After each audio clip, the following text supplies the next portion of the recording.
Welcome back to Red Earth Native Plants, how to grow New Zealand trees and shrubs.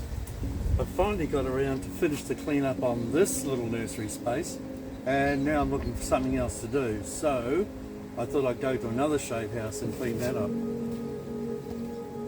This is the second shade house I built. It has 50% shade cloth above, so it's a really good shade house for preparing plants for being planted. It's got shade cloth all the way around as a windbreak, and you see that there's a few jobs to do here. That needs to be tied up again. The shade cloth at the top needs to be tied together again. And you can see the neglect here, it's just a mess.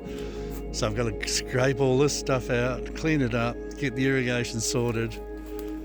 I'll clean up and select which ones I'll keep and which ones I will have to get rid of.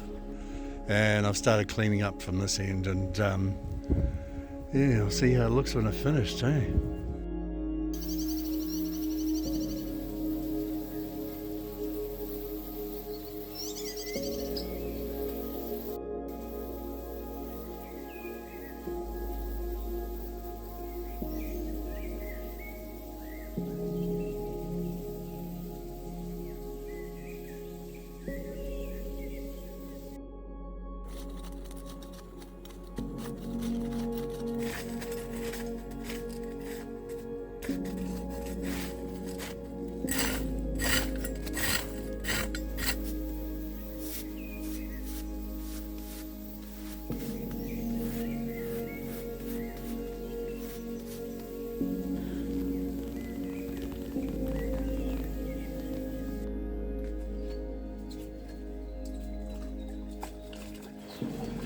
And I even got around to washing up some pots. So all in all, it's been pretty good this month in the nursery.